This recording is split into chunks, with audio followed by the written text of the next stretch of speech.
Hello students, welcome to अनुसंधान commerce classes.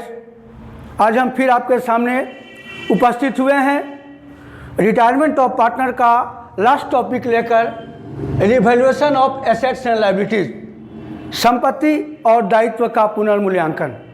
जब कोई पार्टनर रिटायर करता है फर्म से तो उस समय भी एसेट्स और लायबिलिटीज़ का रिवैल्यूएशन किया जाता है। ठीक वैसे ही जैसे पार्टनर्स जब एडमिशन लेता है उस समय किया जाता था।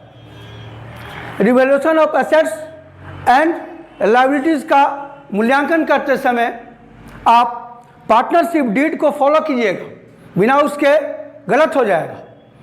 तो जब भी क्वेश्चंस में मिलेगा एसेट्स और लायबिलिटीज़ का पुनर्मूल्यांकन, रिवैल्यूएशन, तो आप एग्जामिनेशन में ये बनाइएगा रिवैल्यूएशन अकाउंट, जरूर बनाइएगा रिवैल्यूएशन अकाउंट, पुनर्मूल्यांकन खाता।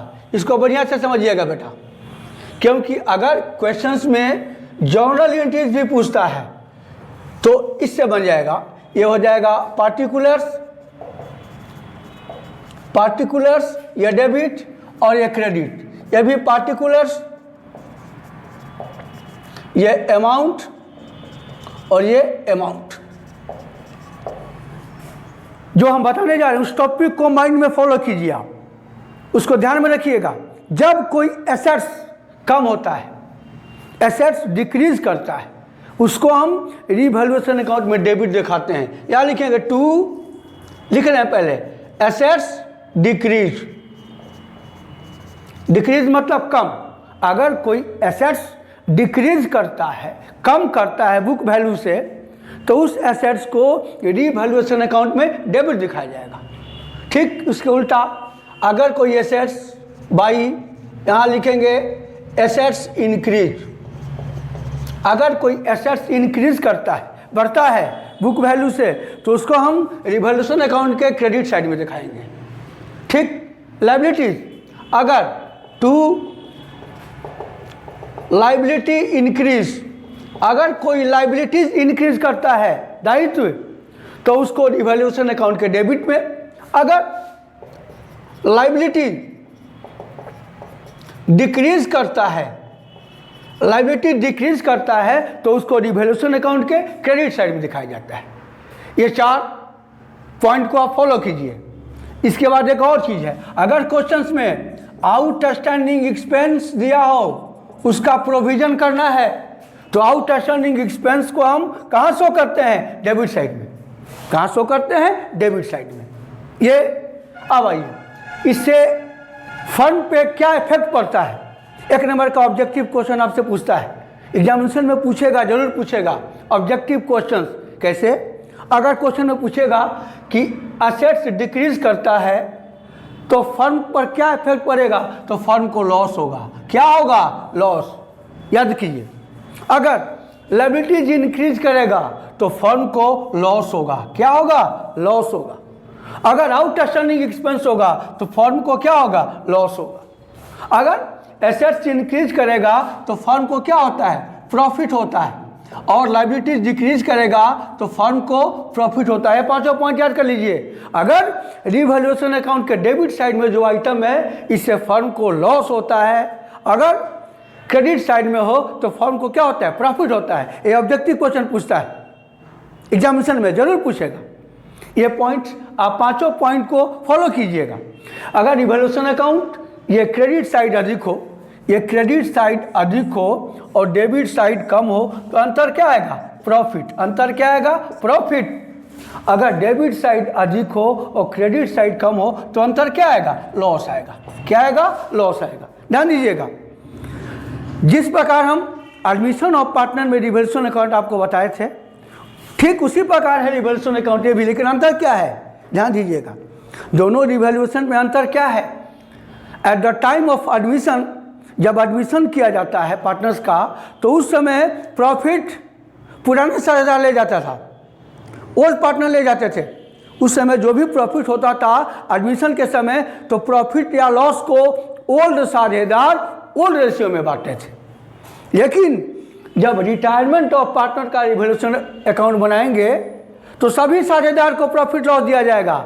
जो पार्टनर फर्म में बच गए और जो पार्टनर फर्म से रिटायर हो रहे हैं उनको भी दिया जाएगा। अंतर यही है, अंतर दो ही अंतर है इस रिवॉल्यूशन अकाउंट में। क्या? पहला अंतर कि जब एडमिशन में रिवॉल्यूशन अकाउंट बनाया जाएगा उस समय प्रॉफिट या लॉस को ओल्ड पार्टनर ले जाएंगे, नए साझेदार नहीं ले जाएंगे। लेकिन जब रिटायरमेंट में हम रिवॉल्यूशन अकाउंट बनाएंगे तो प्रॉफिट और लॉस को सभी साझेदार ले जाएंगे। जो पार्टनर फर्म में बच गए हैं या जो पार्टनर फर्म से रिटायर हो जाते हैं सभी को दिया जाता है। अब अगर क्वेश्चंस में जर्नल एंट्रीज पूछेगा करने के लिए तो कैसे कीजिएगा? इसी बेस पकड़ना होगा। इसका जर्नल एंट्री क्या कीजिएगा? Revaluation to particular assets. कोई भी एसेट्स कम होता है तो उधर लिखिएगा ना, तो जो भी इधर होगा revaluation to assets, revaluation to liabilities, revaluation to outstanding expenses और रिवॉल्यूशन टू ABC। जितने पार्टनर होंगे सबको दे दीजिएगा। इधर वाला एंट्री क्या करोगे? Assets to revaluation, liabilities to revaluation और लॉस को जो भी लेगा ABC, जितने पार्टनर होंगे ABC टू रिवॉल्यूशन। यह जर्नल एंट्री बन जाता है।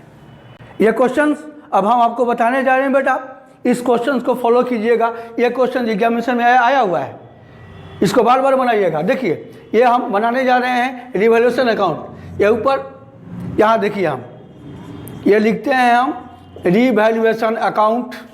देखिएगा दो साइड होते हैं, ये लेफ्ट साइड को डेबिट, राइट साइड को क्रेडिट साइड। यहाँ लिखेंगे हम पार्टिकुलर्स, क्या लिखेंगे? पार्टिकुलर्स अमाउंट और पार्टिकुलर्स और अमाउंट, इधर टू और इधर बाई। अब बनाते चलते हैं। क्वेश्चन देखिए, ABC रेशियो है 3:1:1। 3 पार्टनर हैं ABC जिनका रेशियो है 3:1:1। ए रिटायर कर रहा है। अब देखिए on the date of retirement plant and machine assets होता है। प्लांट एंड मशीन क्या होता है? Assets. At book value 1 lakh. Plant and machinery का बुक वैल्यू है 1 लाख। Was value eight ₹80,000। उसका वैल्यूएशन कितने पर किया गया है? 80,000। तो 1 लाख बुक वैल्यू है, उसका वैल्यूएशन 80,000 किया गया तो 20,000 क्या हो गया? कम हो गया, डिक्रीज कर गया। तो एसेट्स डिक्रीज होगा। कहाँ दिखाओगे? डेबिट में। यहाँ लिखिए to plant and machine. Plant and machine कितना? 20,000। आगे debtor at ₹2,000 less than the book value. Book value से 2,000 कम वैल्यू किया गया किसका? डेटर का। तो कितना कम हो गया डेटर? 2,000। कहाँ शो करेंगे? डेटर एसेट्स होता है तो एसेट्स डिक्रीज होगा तो डेबिट में लिखेंगे टू डेटर कितना? 2,000। आगे बिल्डिंग बुक वैल्यू 1 लाख, रिवैल्यूएट कितना? 1,25,000। बिल्डिंग 1 लाख था बुक वैल्यू और उसका वैल्यूएशन कितने पर किया गया? 1,25,000 पे। तो 25,000 क्या हो गया? एसेट्स इंक्रीज कर गया। कहाँ शो करोगे? क्रेडिट साइड में। आप यहाँ पे लिखोगे बाई बिल्डिंग कितना इंक्रीज किया है? 25,000। इसके बाद और लास्ट टॉपिक है आउटस्टैंडिंग एक्सपेंस 500। कहाँ शो करते हो? डेबिट में। यहाँ लिखोगे टू आउटस्टैंडिंग एक्सपेंस कितना? 500। ये बन गया। अगर एंट्री करना होगा तो क्या कीजिएगा? Revaluation to plant and machine, revaluation to debtor account और revaluation to outstanding expenses account. इसका एंट्री बिल्डिंग टू रिवैल्यूएशन। अब आप दोनों को जोड़िए, कौन अधिक है? ये अधिक है। कितना? 25,000। ये 25,000 यहाँ लिखिए और 25,000 में से 22,500 घटा दीजिए। 2500 क्या आ गया? प्रॉफिट आ गया। क्या आ गया? प्रॉफिट। कौन लेगा? लिखिए ट्रांसफर टू। कौन लेगा? ABC। 3 पार्टनर है A, B और C। किस रेशियो में? 3:1:1। 3/5, 1/5 और 1/5। इसको बांटिए 3/5, 1/5 और 1/5। 2500 का 3/5 1500, 2500 का 1/5 500 और 500। इस प्रकार ये रिवॉल्यूशन अकाउंट का क्वेश्चन बार बार बनाइए। इस क्वेश्चंस को बार बार बनाइए कि ये बहुत ही इंपॉर्टेंट क्वेश्चंस है आपके एग्जामिनेशन पॉइंट ऑफ व्यू से। बार बार इसको बनाइए, बन जाएगा आपसे। अब हम सेकंड क्वेश्चन चलते हैं। दूसरा क्वेश्चन ये बेटा वही चीज़ रहेगा, वही रिवॉल्यूशन अकाउंट रहेगा जो हमको बनाना है। यहाँ देखिए, ये पार्टिकुलर्स, ये अमाउंट, वही चीज़ रहेगा। यहाँ भी रहेगा पार्टिकुलर्स, क्या रहेगा, पार्टिकुलर्स अमाउंट, फिर अमाउंट और पार्टिकुलर्स, इधर टू और इधर बाई। अब क्वेश्चन देखिए आप, ABC 3 पार्टनर हैं, इसमें सी रिटायर कर रहा है। कौन रिटायर कर रहा है, सी, और इसका बैलेंस शीट दिया है at the time of retirement, उस समय का बैलेंस शीट दिया है। एक क्वेश्चन ऐसे मिलेगा और एक क्वेश्चन बैलेंस शीट देकर दिया रहेगा एग्जामिनेशन में। तो बैलेंस शीट दिया रहेगा तो जो पहले से ये बुक वैल्यू है, एक बुक, ये एसेट्स बुक वैल्यू है और एसेट्स क्या है, लायबिलिटीज बुक वैल्यू है। अब आप नीचे देखिए कौन सा एसेट्स इंक्रीज किया है, कौन सा एसेट्स डिक्रीज किया है, कौन सा लायबिलिटीज इंक्रीज किया है और कौन सा लायबिलिटीज डिक्रीज किया है। नीचे पढ़िए आप, machinery depreciated by 15%। Machine depreciate मतलब कम हो गया, क्या परसेंट, 15%। मशीन क्या है, एसेट्स है, तो 2 यहाँ लिखिएगा, मशीन कम हो गया है। मशीनरी 80,000 का 15%, कितना कम हो गया है बेटा, 12,000, कितना, 12,000। आगे चलिए, पेटेंट आर वैल्यूलेस, पेटेंट जो आपका 10,000 है वो नील हो गया, उसका वैल्यू नील हो गया, यानी पेटेंट पूरा का पूरा कम हो गया, पूरा का पूरा डिक्रीज हो गया। तो एसेट्स है पेटेंट, अगर डिक्रीज होगा तो यहाँ लिखेंगे टू पेटेंट, ये वैल्यू लेस हो गया, नील हो गया, तो इसका वैल्यू पूरा का पूरा कम हो जाएगा। और दिया है क्वेश्चन में लास्ट में, क्रेडिटर लायबिलिटीज है, कितना बुक वैल्यू है आपका, 30,000, और creditor to be brought down to rupees 28,000, 28,000 कर देना है क्रेडिटर को, है कितना, 30,000, कितना कम हो गया क्रेडिटर, 2,000। तो क्रेडिटर लायबिलिटीज होता है, अगर लायबिलिटीज डिक्रीज होगा तो क्रेडिट साइड में जाएगा, कितना कम हो गया, 2,000। अब इसको जोड़िए आप, बन गया क्वेश्चन 22,000। 22,000 में से बेटा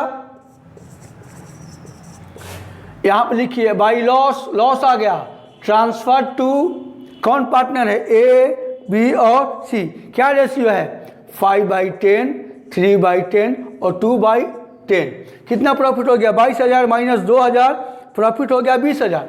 20,000 का 5/10 10,000, 20,000 का 3/10 6,000 और 2/10 कितना, 4,000। इस प्रकार ये दोनों क्वेश्चंस को माइंड में कीजिए आप, ये दोनों क्वेश्चन को बनाइए और ये 5 टॉपिक याद कीजिए, 1 2 3 4 5। अगर क्वेश्चंस में रिवैल्यूएशन अकाउंट बनाने के लिए दिया तो ये बनाइए, अगर एंट्री दिया तो एंट्री भी आपको बता दिया गया है, रिवैल्यूएशन 222 एंट्री करना होगा। इसका assets to revaluation, liabilities to revaluation. अब इसका एंट्री करना होगा बेटा, तो क्या कीजिएगा, revaluation account debit to machinery, कितना, 12,000। रिवैल्यूएशन टू पेटेंट, कितना, 10,000।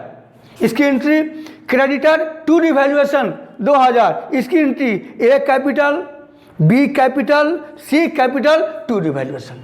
इस प्रकार रिवैल्यूएशन अकाउंट का क्वेश्चंस आप एग्जामिनेशन में बना लीजिए और दोनों टॉपिक को ध्यान से पढ़िए, आप बार बार इसको पढ़िए, मुझे पूर्ण विश्वास है आप पढ़िए और एग्जामिनेशन में रिवैल्यूएशन अकाउंट का क्वेश्चन अगर दिया रहेगा तो आपसे आराम से बन जाएगा। अब हम अगले टॉपिक पर, अगले चैप्टर को लेके आपसे मिलते हैं, तब तक के लिए धन्यवाद।